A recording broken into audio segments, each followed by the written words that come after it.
Halo semuanya, saya Miftah Anwar dan video ini adalah video kedua dari playlist pembahasan HackRank. Sesuai nama playlistnya, di video ini saya bakal ngoding serta ngebahas soal yang ada di HackRank. HackRank itu sendiri adalah website yang nyediain soal-soal buat ngasah logika pemrograman kita. Oke, kita langsung menuju websitenya, hackrank.com/dashboard, kemudian masuk ke problem solving. Karena di video sebelumnya saya sudah mengerjakan simple array sum, jadi di video kali ini saya bakal mengerjakan compare the triplets. Oke, kita baca dulu panduannya. Di sini ada dua orang, Alice sama Bob. Kemudian masing-masing lagi bikin soal buat HackRank. Nah, ada reviewer yang ngasih penilaian buat keduanya. Penilaiannya itu skalanya dari 1 sampai 100 dan ada 3 kategori yang dinilai. Tingkat kejelasan, originalitas, sama tingkat kesulitan. Nah, tingkat kejelasan ini ada di indeks ke-0. Jadi ini ada suatu vektor dengan anggota 3, indeks ke-0, 1, sama 2. Yang mana indeks ke-0 ini diisi oleh clarity, indeks ke-1 diisi oleh originality, dan indeks ke-2 diisi oleh difficulty. Nah, di sini ada dua vektor. Vektor A, A0, A1 sama A2, sama vektor B, B0, B1, B2. A buat Alice, B buat Bob. Nah, nanti mereka akan di-compare sesamanya. Indeks ke-0 di-compare sama indeks ke-0. Jadi, clarity-nya si Alice di-compare sama, dibandingin sama clarity-nya si Bob, dan seterusnya sampai ke difficulty-nya. Kemudian, kalau misal di suatu kategori, nilai dari si Alice lebih tinggi, nanti Alice dapat 1 poin. Sebaliknya, kalau Bob yang punya nilai lebih tinggi, jadi Bob yang dapat 1 poin. Nah, kalau nilainya imbang, maka dua-duanya enggak dapat poin. Sebagai contoh, misalnya Alice nilainya 1, 2, sama 3. Bob nilainya 3, 2, sama 1. Jadi, di kategori pertama, si Bob unggul 1 poin. Di kategori kedua, mereka imbang. Sama-sama nggak dapat poin. Jadi, skor sementara masih 1-0.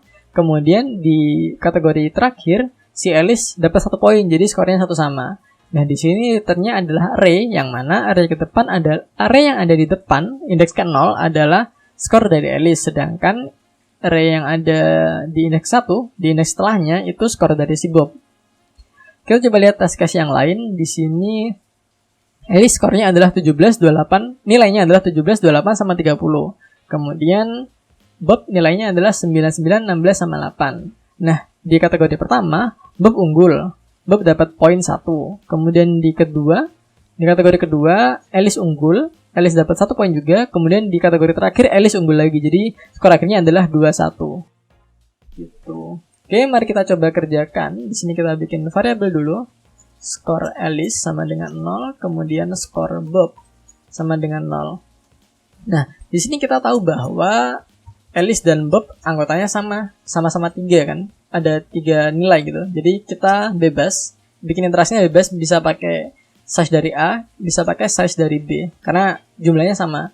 Nah, kita bikin if statement, kalau misal di suatu kategori si Alice lebih unggul, maka skor si Alice akan kita naikin. A++ ini sama kayak skor A sama dengan skor A+1, gitu. Kemudian, sebaliknya, kalau misal skor si Bob lebih tinggi dari skor si Alice, maka skor si Bob kita naikin. Else if. Kemudian kalau misal dua-duanya skornya sama, ya udah sama-sama nggak dapat poin kan, jadi kita abaikan saja.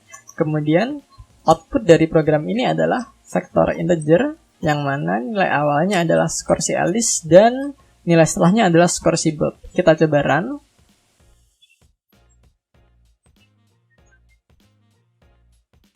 Oke, di run berhasil, kita coba submit.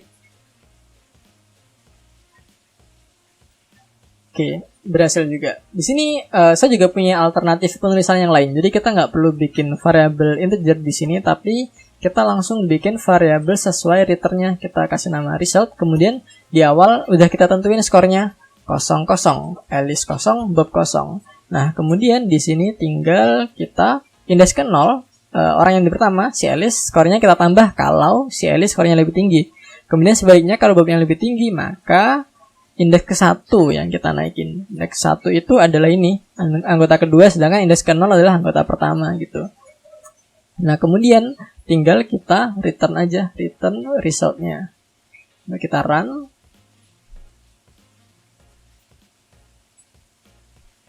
Coba kita submit.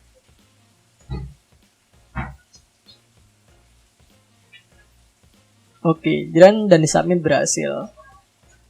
Nah, sekarang saatnya masuk ke pembahasan.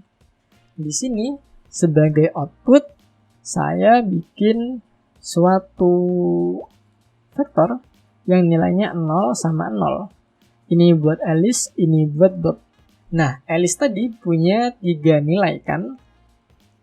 Dari indeks ke 0 sampai indeks kedua, 0, 1, 2.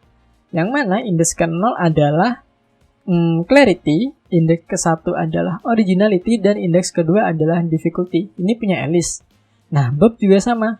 Bob juga punya vektor, indeksnya juga sama, dari 0 sampai 2. 0, 1, 2. Clarity, originality, sama difficulty. Nah, tugas kita di sini adalah kita ngebandingin antara clarity-nya Alice sama Bob, originality-nya Alice sama Bob, sama difficulty-nya Alice sama Bob. Nah, ini tuh kalau ditulis A0 kita bandingin sama B0. A1 kita bandingin sama B1. A2 kita bandingin sama B2. Ini kebetulan masih sedikit, hanya 0 sampai 2. Tapi coba bayangin kalau misal ini sampai 100, itu kan bakal jadi panjang banget kan. Makanya ada yang namanya for loop. Nah, di for loop ini kita bisa melakukan perulangan. Di sini for loop itu argumennya ada 3. For integer i, ini kita kasih nama i buat representasi dari kategorinya. Kenapa dimulai dari 0? Karena tadi Alice kan punya 0, 1, 2. Jadi kita mulai dari 0. Kemudian argumen keduanya adalah sampai kapan si for loop ini dijalankan.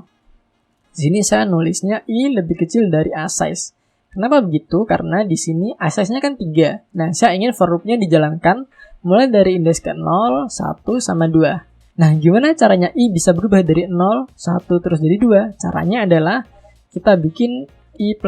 Jadi, setiap satu proses sampai bawah, udah selesai, nanti nilai i-nya dinaikin. Nah, setelah kita bisa nge-compare, ngebandingin antara a sama b, tinggal kita bikin logikanya. Kalau misal a ke i, yang mana nilai awalnya adalah 0, lebih besar dari b ke i, maka result ke 0, yakni ini, skornya si Alice, kita naikin.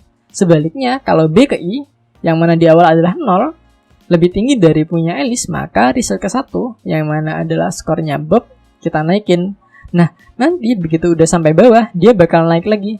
Terus dia nyari tahu apakah i masih lebih kecil dari a size, apakah i saat ini masih lebih kecil dari a size, aslinya kan 3. Jawabannya iya, ini kan i-nya dari 0, terus naik jadi 1. Oh, 1 masih lebih kecil dari 3. Dia turun sampai bawah, terus i-nya naik lagi kan. Tadi 1 jadinya 2. Apakah 2 masih lebih kecil dari 3? Oh iya, masih lebih kecil. Dia naik lagi. Nah, kemudian di sini kan udah 3 nih. I-nya kan dari 0, terus jadi 1, jadi 2, terus jadi 3. Nah, ketika i-nya 3, dia kan udah nggak lebih kecil dari a size. Jadi, for loop-nya berhenti, kemudian program berakhir dengan nge-return result-nya, yang mana result-nya udah diubah sesuai if statement di sini.